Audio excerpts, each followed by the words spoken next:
Hello, his kids. Get up and let's get started.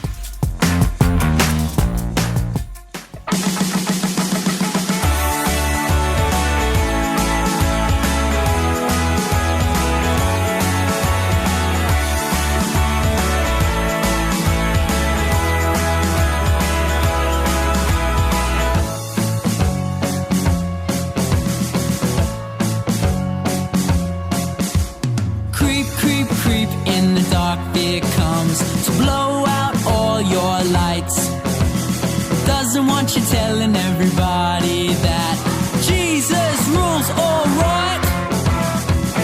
Let your light shine, whoa. Let your light shine, whoa. Let your light shine and let Jesus shine through you.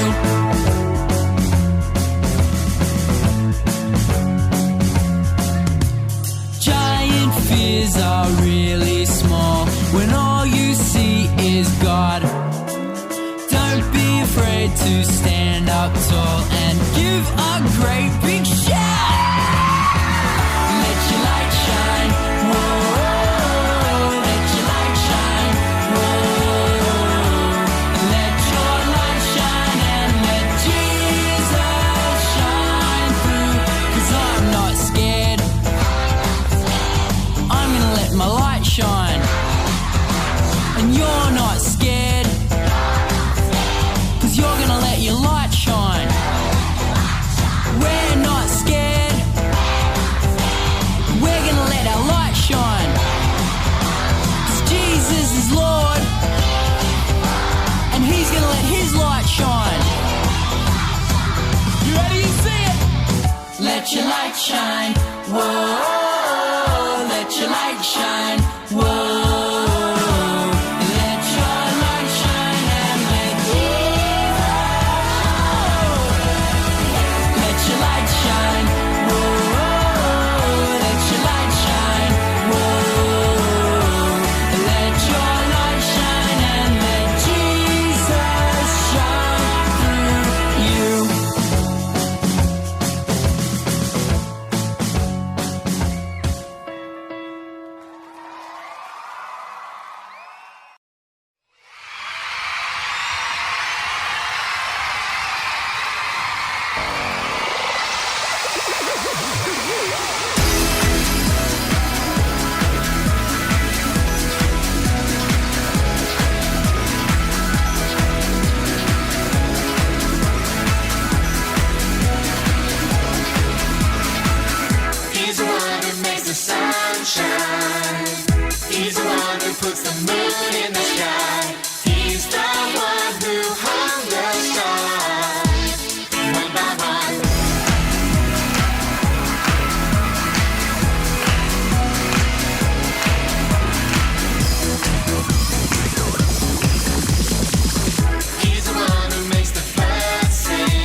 kingdom is an everlasting kingdom. Your domain endures through all generations. The Lord is trustworthy in all his promises and is faithful in all he does. Psalms 145 verse 3. Now say it with me. Your kingdom is an everlasting kingdom. Your domain endures through all generations. The Lord is trustworthy in all his promises and is faithful in all he does. Psalms 145 verse 3. Hey guys, I hope you're all doing fantastic today. It is indeed another good Sunday, and I'm so excited and privileged to be here with you guys to share a message with you that is super crazy and super powerful, one of my favorites. But before we do that, I want to ask you guys this question. How many of you guys really love music? Like really love music? That's right, pretty much everybody in the room, because music is such a powerful thing, and it dates back all the way. In the beginning of the Bible, there was instruments there. From Genesis 4, even Moses' sister used to play music. She was a tambourine player. That's crazy, right? And I know some of you are musicians as well. I also love playing instruments. But before we learn about this fantastic musician today, let's get a snapshot of all the stuff we've been learning over the last couple of weeks. We've learned about Israel and how God saved them from Egypt and took them out of captivity in Egypt towards the promised land. They stopped at Mount Sinai, where God gave Moses a new covenant for the people and gave Moses the 10 commandments. They disobeyed God and wandered in the desert for 40 years. Once Joshua and Moses had died, God gave the people of Israel judges to rule over them. Eventually, they wanted a king just like the nations around them. And so God gave them their first king, and his name was Saul. Saul rejected God and disobeyed God by not following his important instructions. And because he rejected God, God rejected him as king over Israel. He did not stop being king straight away, but God already had a plan for a king who would have his heart to be the second king of Israel. Listen closely to find out who is the next king of Israel.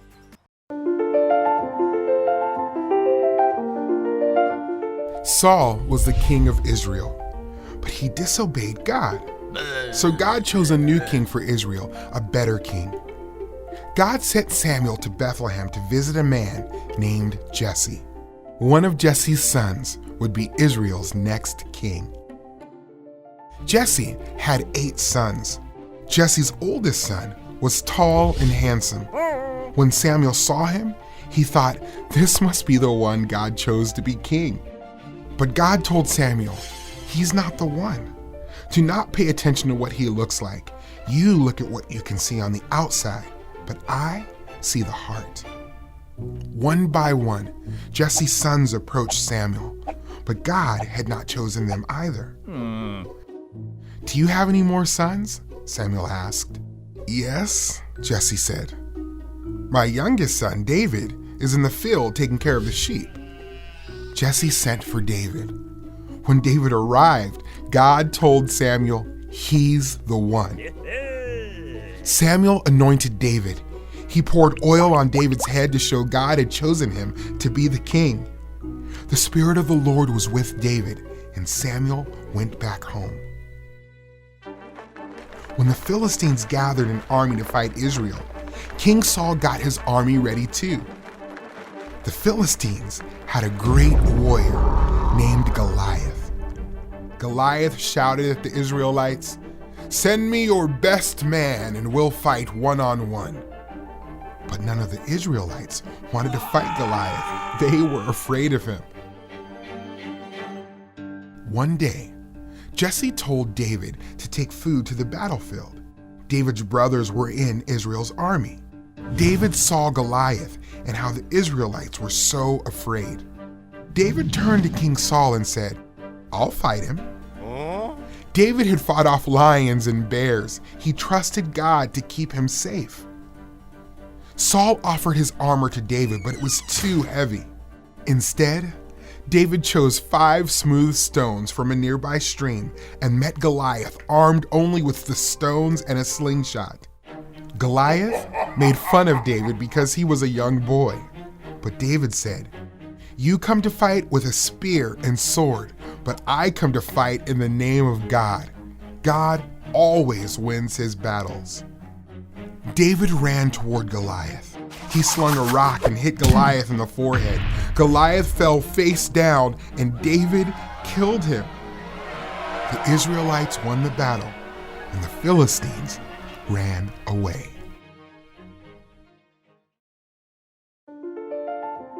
David did not look like a king or a mighty warrior, but God chose him to be king over Israel and gave him victory over Goliath.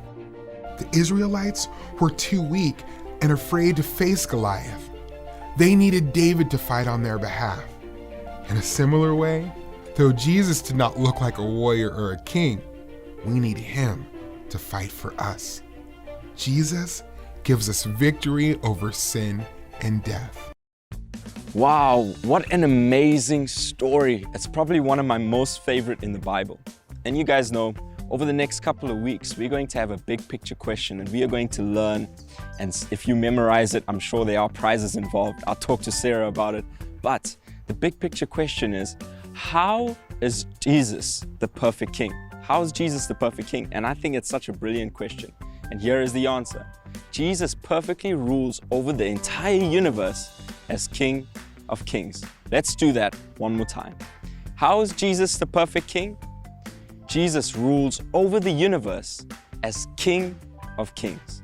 Jesus perfectly rules over the universe as King of Kings. Wow, isn't that amazing? And we learn about this amazing king of Israel, David. And he was a man after God's own heart. When Jesse brought out all of his sons for one of them to be appointed as king over Israel, Jesse left David in the field to look after the sheep. And he brought out Shammah and Eliab, who were all strong and tall and wise, and probably they looked the best to be the kings of Israel. But God did not look at the outward appearance. He didn't look at how handsome they were. He didn't look at how strong they were. God looked directly at the heart. And while his brothers were doing all of those things, David was in the field worshiping God and looking after the sheep that his father had given him. So just like how David was faithful to look after the sheep, God knew he would be faithful to look after the people of Israel. And so I want to encourage you guys. David reminds us of Jesus. The Israelites were so afraid of Goliath, and they needed somebody who was brave to fight for them. We need Jesus to fight on our behalf every single day, and he defeated sin and death once and for all. And so I want to encourage you guys, whatever it is that you're facing today, God gives you the courage in your heart, not in the outward appearance, not in strength, not in how tall you are. God gives you courage by placing it in your heart through Jesus Christ, because he has defeated the greatest fear, which is death. The Israelites feared facing Goliath because they were afraid of death. Jesus conquered the highest fear. So that means every single fear under that is completely destroyed. And so I want to encourage you guys, let Jesus fight for you today as King of Kings and Lord of Lords. And how is Jesus the perfect king? Jesus perfectly rules over the universe as King of Kings. So let's pray, guys. Let's pray. And I want you guys to repeat after me. Let's pray. Lord, you sent Jesus to save us from our greatest enemies, sin and death. Help us remember that the battle is not in our own hands. We are like the Israelite army, too weak to save ourselves. We look to Jesus as our hero, the only one who can save us. We love you. Amen. I will see you guys soon, and I hope you have a fantastic rest of your weekend and a fantastic week ahead. You guys are amazing. I'll see you soon.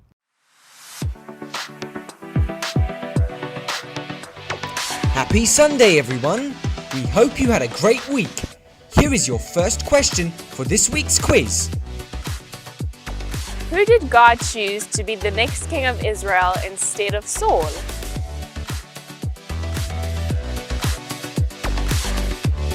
God chose David to be king over Israel instead of Saul. Yes. Can you remember why God chose David to be the next king of Israel?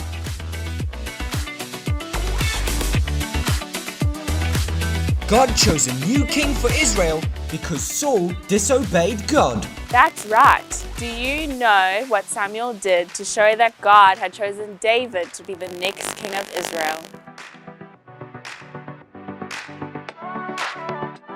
Samuel poured oil on David's head to show that God had chosen David to be the next king of Israel. Yes. The Philistines had a great warrior. Can you remember his name?